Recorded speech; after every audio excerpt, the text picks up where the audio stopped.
ሰላም ቤተሰብ ያላችሁበት የፈጣሪ ሰላም ይድረሳችሁ። ሙስሊም ክርስቲያን ወገኖቼ ሰላማችሁ ብዝት ይበልልን። ሰላም እያሳጡን አሉ። ማን ነው ካላችሁ ያው ዩቲዩበሮች ናቸው። ሌላ የመዳብ ቅመምን ሰላም የሚያሳጣ ማን ይኖራል? እና አብርሽ፣ ሩታ፣ ሄርሜላ አልሰለቻችሁ? በቃ የሆኑ አዳዲስ ሌሎች ዩቲዩበሮች አልነፈቃችሁ? የእውነት እነዚህ ልጆች በጣም ነው የሰለቹኝ ማለት ነው። በጣም ነው በቃ አንገሸገሹኝ። ምን እየተፈጠረ ነው? ምን እየተሆነ ነው? ጋይስ ቤተሰብ ምን እየተሆነ ነው? እንደ አብርሽ ምን አስቦ ነው? እኔ ይመስለኛል አብርሽ ከመጀመሪያም ጀምሮ ይሄኛው ድራማ ሲጀምር ሄርሜላ ሊለያያት ወይም ደግሞ ከሄርሜላም ከሩታም ሳይሆን ከሌላ ሴት ጋር ሌላ አጀንዳ ይዞ ሊመጣ ታስቦ ሊሆን ይችላል። በመሃል ቤት ደግሞ እኛ የመዳብ ቅመሞች ምንድነው ተንገላታን ተሰቃየን ማለት ነው። እና አብርሽ ምን እየሰራህ ነው? ምን አይነት ጨዋታ ነው የጀመርከው በሴት እህቶቻችን ላይ ማለት ነው? ወደ ሄርሜላም ስትሄዱ ሄርሜላም በጣም ታሳዝናለች። ለአብርሽ ዋጋ እየከፈለች ነው። ሩታ ደግሞ ሞር በጣም ታሳዝናለች። በጣም ታሳዝናለች። በቃ ሩታ የመጨረሻ የምታሳዝን ሴት ናት ማለት ነው። እና ድራማም ከሆነ ስክሪፕቱ የጻፋችሁት ሴት ልጅ በቃ ሁሌ ተለማማጭ፣ ሁሌ ወንድ ስርስር ምትል ማለትም ሄርሜላም ሩታም ለአብርሽ ያህል ዋጋ መክፈል ያለባችሁ ወንድ ነው ማለት ምንድን ነው እሱ? ለምሳሌ ምንድን ነው ዩቲዩበር ነው ዝና ስላለው አሁን ላይ ደግሞ ሀብታም ስለሆነ ሌላ ምን አለው እንዴ? ለሴት ልጅ እኮ ክብር የለውም።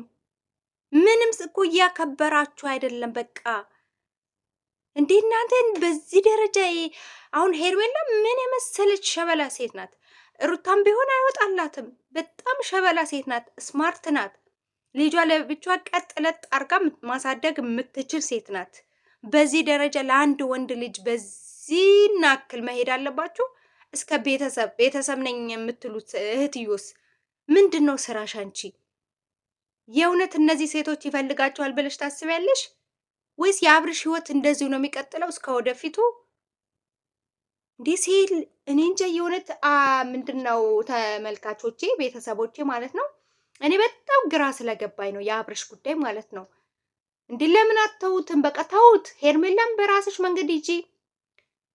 ሩታም ቢሆን ልጅ አለሽ። ልጅ አሁን ላይ እኮ አንቺ ለልጅሽ ነው ፎከስ አድርገሽ ለልጅሽ ነው ዋጋ መክፈል ያለብሽ። በቃ እሱ አልፈልግም ብለዋል፣ ሄዷል እኮ ይሄ ልጅ እኮ የለም እኮ ከአንቺም የለም ከሄርሜላም የለም።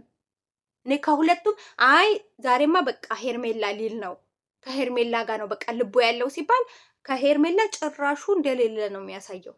አይ በቃ ወደ ሩታ ጋር ሊሄድ ነው ሲባል ከሩታ ጋር ምንም አይነት የፍቅር ስሜት ወይም የፍቅር እንደምታፈቅሩ ሰው እኮ ስታገኙት ፊቱ ራሱ እኮ ያስተዋውቃችኋል እኮ ጋይስ።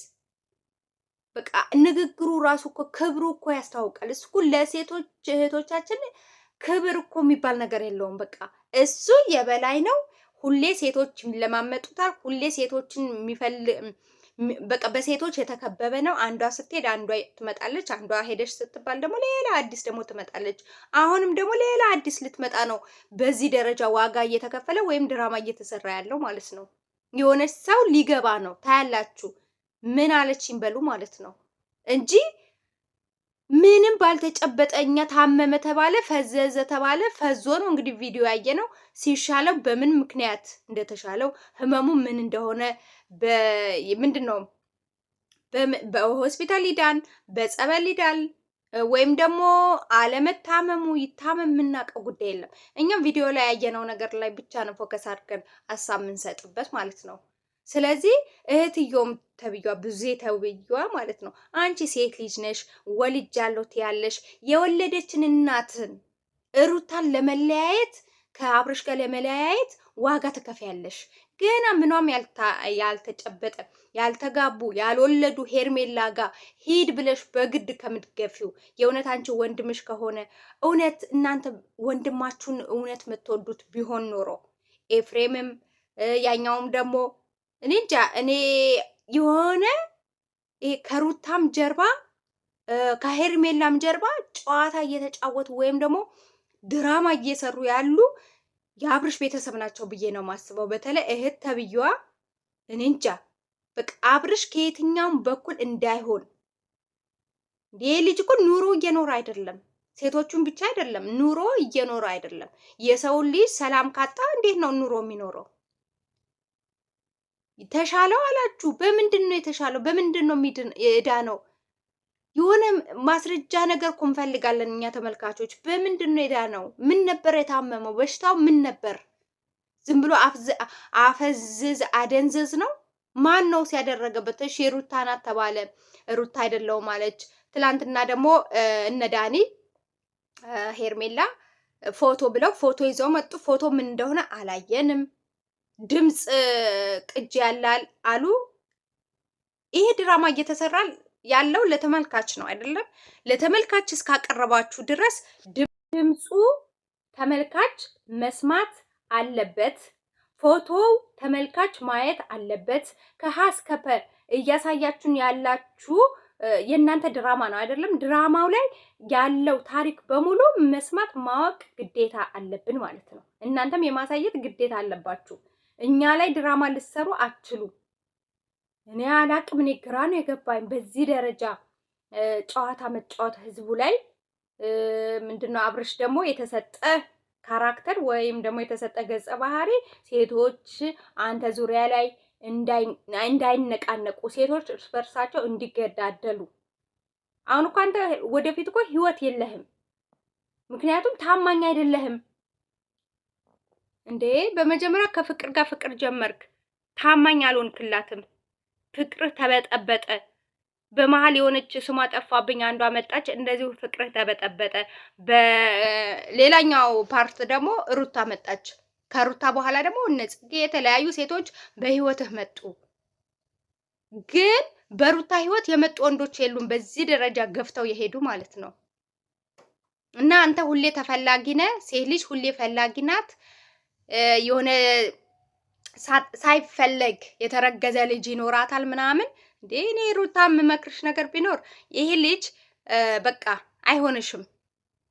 በቃ ልቡ ሸፍቷል። ሲቀጥል ደግሞ ልቡ የአብርሃም ልብ ወላዋይ ነው፣ አቋም የለውም፣ ፍቅር አያቅም አብርሽ። የአብርሽ ልብ የእውነቴ ነው የምላችሁ ፍቅር የሚባል ነገር አያቅም። ይሄ ወራት በማይሞሉ ውስጥ የሆነች ሴት ትመጣለች፣ የሱን ልብ ይዛ ትሄዳለች። ስለዚህ ልብ የለውም ነው የምለው። ሶ አንቺ ህይወትሽን ምሪ። ቤተሰብ አለሽ፣ ምን የመሰሉ እናት አለሽ፣ ምን የመሳሰሉ እህቶች ወንድሞች አሉሽ። ልጅሽን በስርዓቱ አሳድጊ። ለልጅሽን ጊዜ ስጪው። አብርሽ ተይው ነው የምልሽ። በቃ እኔ ሄርሜላ ተባለች፣ ተመከረች፣ ተዘከረች ምሰማ ጉድ አይደለችም። ለሩታ ማነው ለሄርሜላ የተመከረችው ምክር ለሩታ አልተመከረችም። ሄርሜላ ከመጀመሪያ ጀምሮ ይሄ ልጅ ይቅርብሽ፣ የሰው ነው፣ አንቺ በሰው ትዳር ነው የገባሹ፣ አርግዛ እያየሽ ቀለበት ዱባይ ድረስ ሄዶ አርጎላት እያየሽ ሰርፕራይዝ አድርጓት። ህዝቡ የሚያውቃት ሩታን ነው። ስለዚህ ከአብርሽ ህይወት ውጪ ተብላ በብዙ መንገድ በቪዲዮ በኮመንት ተነግሯት ተዘክሯት ልጅቷ የሚገባት ነገር አይደለችም ማለት ነው። ስለዚህ አሁንም ቢሆን ጊዜው አረፈደም። ለልጅሽ ታስፈልጊዋለሽ። ይሄ ቪዲዮ ልጅሽ የሚቀመጥ ነው። ልጅሽ ያየዋል፣ የልጅ ልጆችሽም ያዩታል ማለት ነው። ስለዚህ አንቺ ሴት ልጅ ነሽ። እውነት አንቺ አቋም አለኝ፣ ጀግና እናት ነኝ፣ ጀግና ሴት ነኝ፣ ለብዙ እህቶቼ ትምህርት ሆናለሁ የምትይ ከሆነ እርግፍ አርገሽ ተዩ። ኤፍሬም ከህይወትሽ አስወጪው። በቃ ኤፍሬም ካጠገብሽ አርቂው። የአብርሃም ሰዎች የተባሉ ወላ ጽጌ ከህይወትሽ ማስወጣት አለብሽ። እንዴ ባንቺ ለመፈመስ ያንቺ ስም ይጥማቸዋል። ሁሉም ስላንቺ ነው የሚያወሩት፣ ግን ክፋትሽን ነው የሚያወሩት። ደግነትሽን፣ ዋጋ የከፈልሽውን፣ ትላንትና አብርሃም ከየት እንዳነሳሽው፣ እንዴት ዋጋ እንደከፈላችሁ፣ ለፍቅርሽ ምን አይነት ዋጋ እንደከፈልሽ፣ ከስንቱ እንደተጋጨሽ ልጅሽን አርግዛ ማርገዟ ራሱ እኮ ለሷ ትልቅ ዋጋ እኮ ነው። እናት ማርገዟ፣ ሴት ልጅ እርግዝናዋ እኮ በቂ ነው። ይሄ ትልቅ ዋጋ ነው። አርግዛ ወልዳለት በዚህ ደረጃ ገና ልጇ የሆነ በቃ ልጁ እኮ ተረስቷል። ልጁ የለም፣ ከድራማ ውጭ ወጥቷል። ለልጅሽ ጊዜ ስጪ። ስለዚህ እኔ የምመክርሽ ምክር አብርሽን ከህይወትሽ አስወጪ። አብርሃም የሚባል ሰው እርሺ። ለራስሽም ለልጅሽም ለቤተሰቦችሽም ታስፈልጊያቸዋለሽ። አብርሽ ቢሄድ ከአብርሽ የተሻለ ይመጣል። ወንድ ቢሄድ ወንድ ይመጣል ነው እኔ የምለው። በዚህ ደረጃ ለአንድ ተራ ወንድ ዋጋ ክፈሉ አልላችሁም። እሱ ዋጋ እያስከፈላችሁ ነው። ሄርሜላም ብትሆኚ ሩታም ብትሆኚ፣ ሄርሜላ ተነገረሽ እስከሚበቃሽ፣ ግን በዚህ ሰምተሽ በዚህ ነው የምታፈሹ። ስለዚህ እንደዚህ አይነት ሰዎች ካጠገባችሁ አርቁ። ሩታን የምትሰድቡ ሴቶች በሩታ ቦታ ሆናችሁ ብታዩት ባይ ነኝ። የሩታን በቃ ወልዳችሁ የልጅ እናት ሆናችሁ ዋጋ ከፍላችሁ ዛሬ የሆነች ሴት መጥታ ባላችሁ እንደቀላል የሆነ ሰዓት ላይ ትንሽዬ ክፍተት ስላገኘች ብቻ በመሀላችሁ ገብታ ይሄን ያህል ዋጋ የምታስከፍላችሁ ሴት ስትመጣባችሁ እናንተ እጃችሁን አጨብጭባችሁ አትቀበሉም።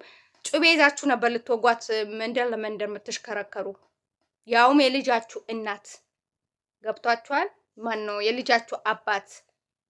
ፍቅረኛችሁ የልጅነታችሁ ዋጋ ከፍላችሁ ያቆማችሁትን ፍቅር ዛሬ እንደ ቀላል በሁለት ወር በአንድ ወር በመጣላታቸው በመሀላቸው ገብታ ይሄን ያህል ዋጋ ያስከፈለቻቸው ሄርሜላ ናት። ሲቀጥል ደግሞ ትልቁ ሚና እየተጫወተ ያለው አብርሽ ነው። አብርሽ ለሴት ልጅ ክብር የለውም፣ ለሴት ልጅ ፍቅር የለውም።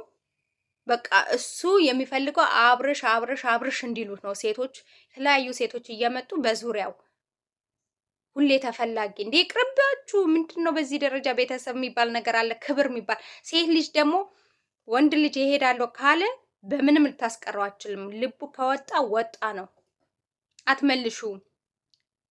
ስለዚህ ሁሌ ተፈላጊ ነኝ፣ ቢሄዱም ይመጣሉ። ምንም በቃ እንዲረግጬ ነው ማኖራቸው። ሁሌ እኔን እየለመኑ ሁሌ ሁለቱ አባቶቻችን ራሱ በዚህ ደረጃ አልተጫወቱም ጨዋታ። ሁለት ሚስት አግብተው እኮ ሁለት ሚስቶቹ በዚህ ደረጃ አላባሉም። አንተ ግን እነዚህ አንድ ፍሬ ልጆች አንዴ ወደ እሷ ትሄዳለህ፣ አንዴ ወደዚህ ትመላለሳለህ። ልብህ በአንድ መቆም አይችልም። ስለዚህ